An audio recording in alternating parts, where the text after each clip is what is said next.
Sotihotu, Namo Buddhaya. Sebelum memulai Dhamma Desana kita pada hari ini, marilah kita membacakan parita Wandana.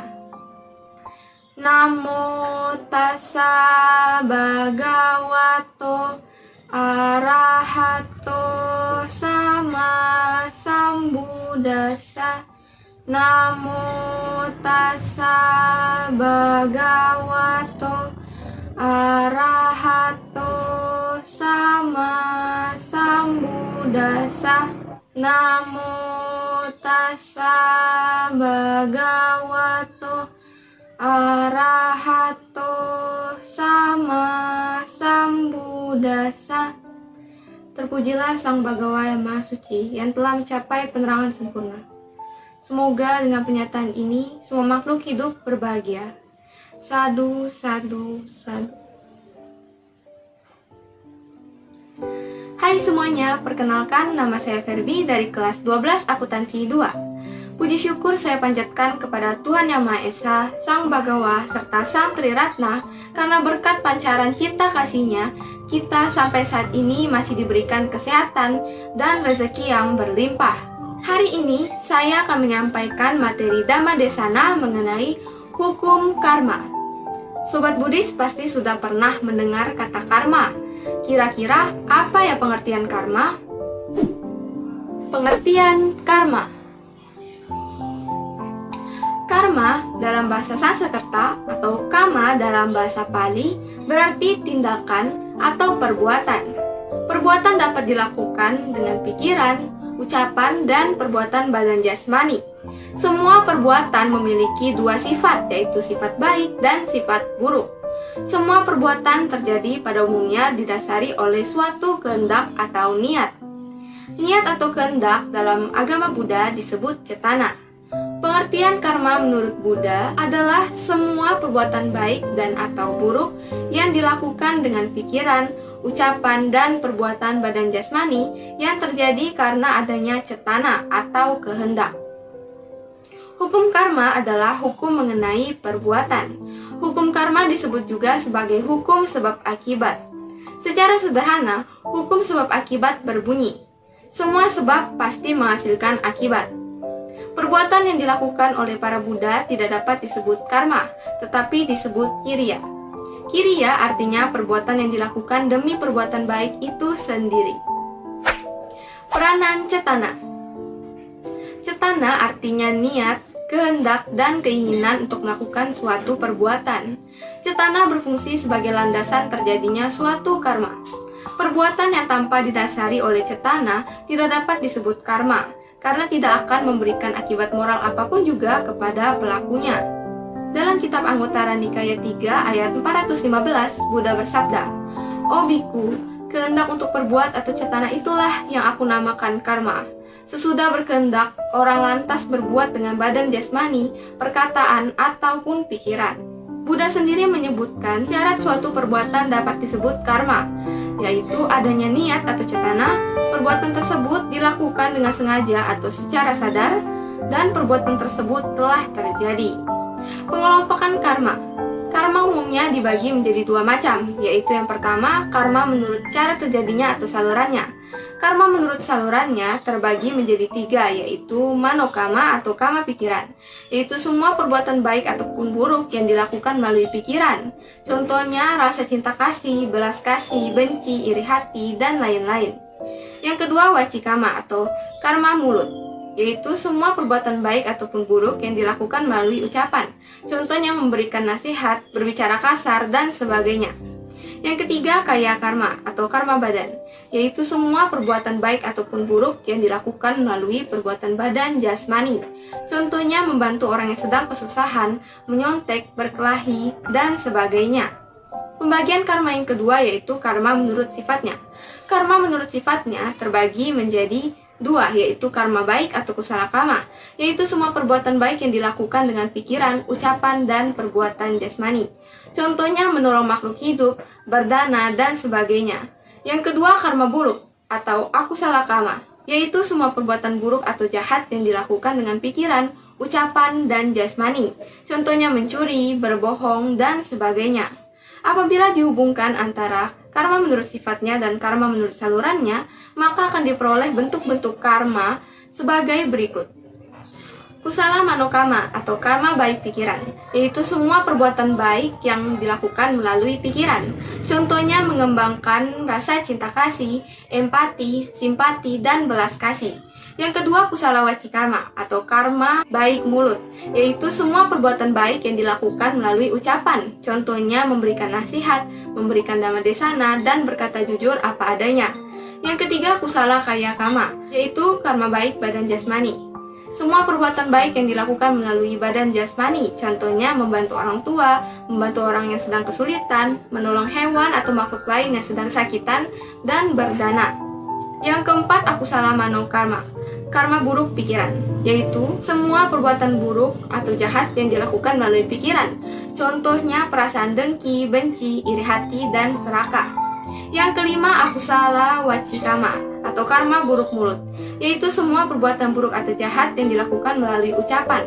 Contohnya adu domba, yaitu ucapan atau kata yang bertujuan menimbulkan perselisihan antara kedua belah pihak atau lebih. Memfitnah, ucapan atau kata-kata yang bertujuan untuk menyebabkan orang lain dipersalahkan. Gosip atau omong kosong, yaitu ucapan atau kata-kata yang tidak bermanfaat dan tidak tepat pada waktu dan tempatnya. Berkata kasar atau caci maki, yaitu ucapan atau kata-kata yang bertujuan untuk merendahkan atau menghina orang lain. Berdusta, yaitu ucapan atau kata-kata yang bertujuan untuk menutupi kebenaran. Yang keenam, akusala kaya karma atau karma buruk badan jasmani, yaitu semua perbuatan buruk atau jahat yang dilakukan melalui badan jasmani. Contohnya mencuri, berkelahi, dan menyontek. Akar kusala karma dan akar akusala karma. Akar kusala karma. Akar dari kusala karma adalah aloba atau tidak serakah, yaitu karuna. Adosa atau tidak membenci, yaitu metta atau cinta kasih. Dan amoha atau tidak bodoh, yaitu bijaksana atau panya. Aloba merupakan akar dari seseorang untuk melakukan perbuatan baik, agar orang lain berkurang penderitaannya dan akhirnya menjadi sejahtera dan bahagia. Adosa merupakan akar dari seseorang untuk membuat cinta kasih yang akhirnya orang itu menjadi bahagia. Sedangkan amoha merupakan akar dari seseorang untuk mengetahui, mengerti, dan merealisasikan kebenaran sehingga ia dapat melenyapkan semua kekotoran batin dan dengan demikian ia mencapai nibbana. Akar akusala karma. Akar akusala karma atau karma buruk adalah loba atau keserakahan, dosa atau ketidaksenangan atau kebencian, dan moha atau kebodohan. Loba merupakan akar dari seseorang untuk memuaskan nafsu indranya. Karena kesenangan pada pemuasan nafsu indra, maka seseorang tidak dapat mengekang atau mengendalikan nafsunya, sehingga banyak perbuatan salah yang sangat merugikan dirinya maupun orang lain yang dilakukan. Yang kedua, dosa. Dosa merupakan akar dari seseorang untuk menjadi tidak senang, sehingga menimbulkan perasaan bosan, stres, jengkel, iri hati, cemburu, marah, dan benci. Ia pun tidak dapat mengekang dirinya untuk melakukan perbuatan-perbuatan yang dapat merugikan dirinya ataupun orang lain, dengan melakukan fitnahan, pemukulan, penyiksaan, maupun pembunuhan. Yang ketiga adalah moha. Merupakan akar dari seseorang untuk menganut pandangan salah dan pikiran salah. Maka sesuatu yang salah dipandangnya itu sebagai yang benar, atau yang benar dipandangnya sebagai sesuatu yang salah. Begitu pula pikirannya selalu dipenuhi dengan pikiran-pikiran kejam dan sulit menerima buah pikiran baik dari orang lain. Cara kerja hukum karma. Hukum karma adalah hukum universal atau hukum alam semesta mengenai sebab akibat. Hukum karma juga dapat disebut sebagai hukum moral.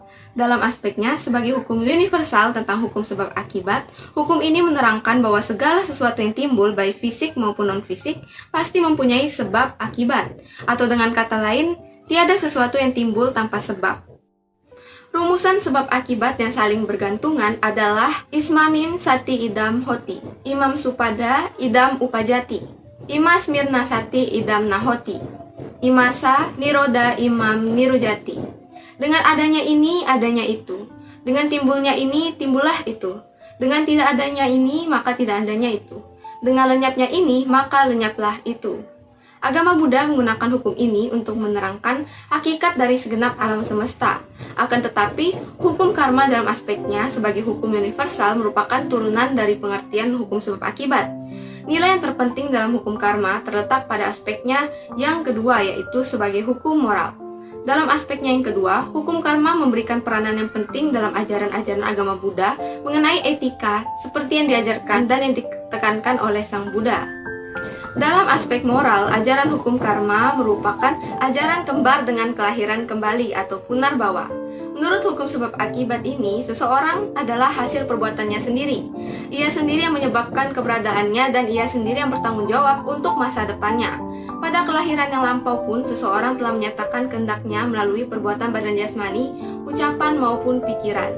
Maka berdasarkan pada perbuatan-perbuatannya itu, sekaranglah ia hidup. Kondisi dan lingkungan tempat kelahiran seseorang ditentukan oleh karma dari kehidupan yang lampau. Pada kehidupan sekarang ini, seseorang menerima hasil sebagai akibat karmanya yang lampau dan melakukan karma-karma baru untuk kehidupan selanjutnya. Karma baru dan lampau yang belum berbuah akan membentuk kondisi tempat kelahiran pada masa kehidupan berikutnya.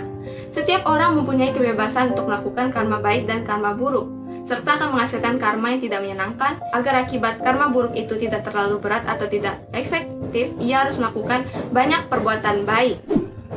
Pembagian karma. Dalam Visuddhimagga, Buddha Ghosa membagi karma menjadi 3 golongan, yaitu menurut waktu, menurut fungsi, dan menurut kekuatan. Masing-masing golongan tersebut terdiri dari 4 macam, maka bila disatukan menjadi 12 macam. Namun, hal ini bukan berarti karma hanya 12 macam. Karma ada banyak ragamnya, sesuai dengan banyaknya karma yang telah kita lakukan. Pembagian ini dimaksudkan untuk menerangkan bagaimana cara kerja hukum karma sebagai garis besarnya saja. Karena cara kerja hukum karma yang rinci sulit untuk kita ketahui, hanya kemampuan batin yang tinggi yang dapat menyelami cara kerja hukum karma lebih mendalam. Sang Buddha yang memiliki pengetahuan yang sempurna mengetahui secara rinci seluk-beluk hukum karma. Karma menurut waktunya.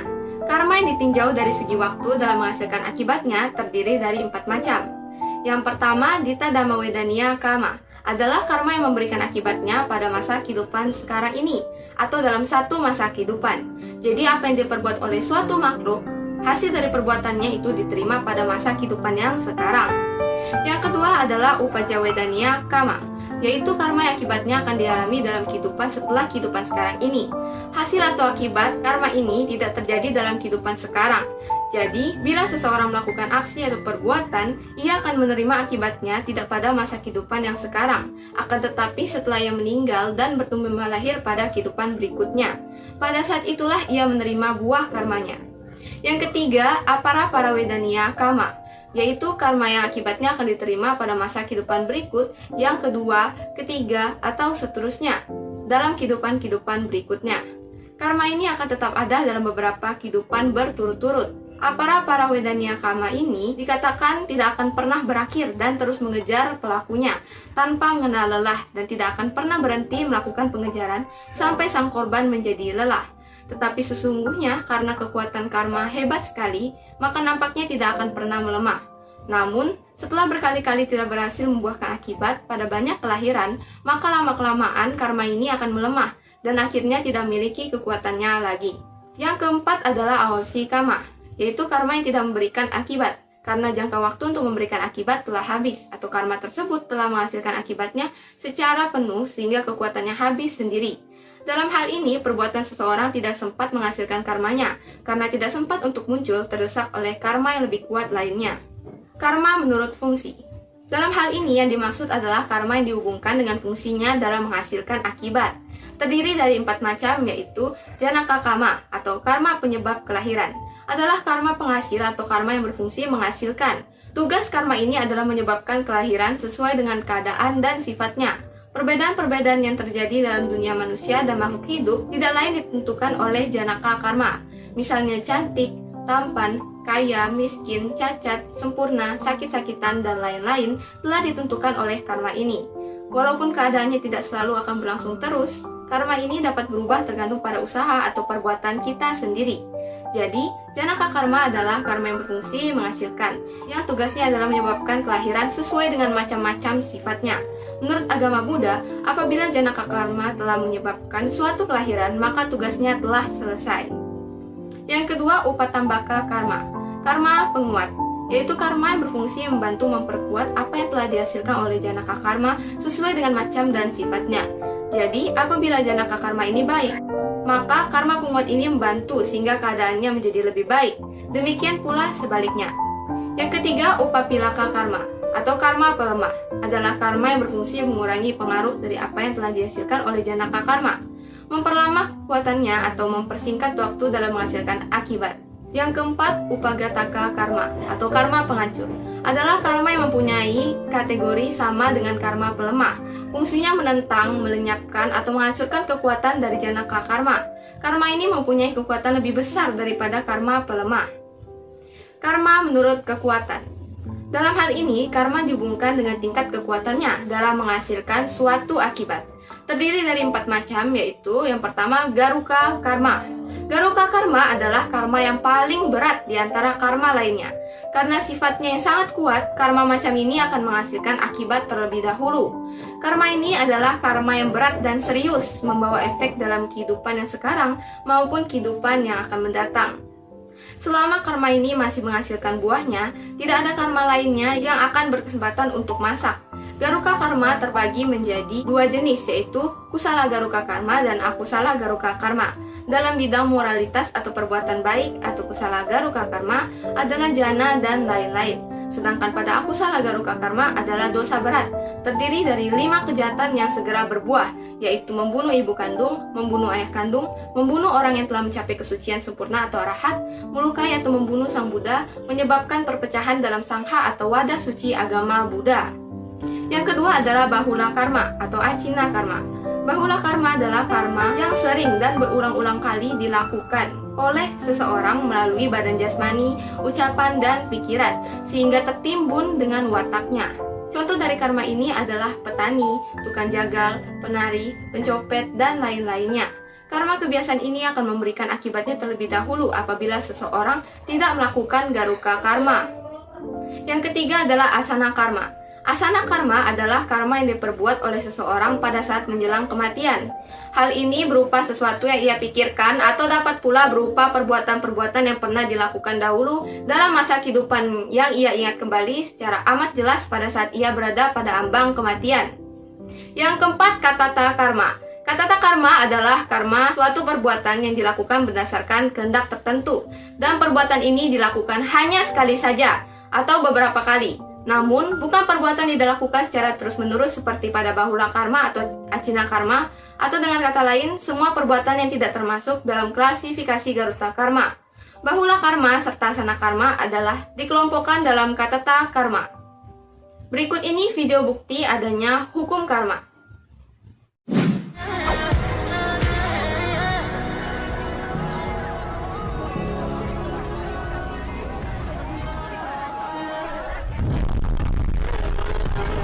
Lewati. Karena melihat paket itu, dia tergoda buat mencurinya, sampai akhirnya instan karma yang dia dapat.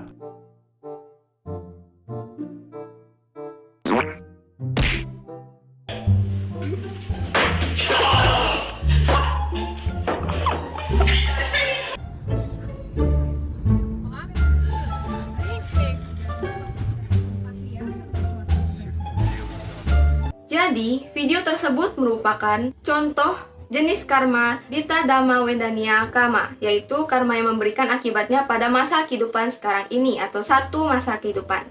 Karma ini dalam masyarakat dikenal dengan nama instan karma atau karma yang langsung kita dapat setelah melakukan suatu perbuatan.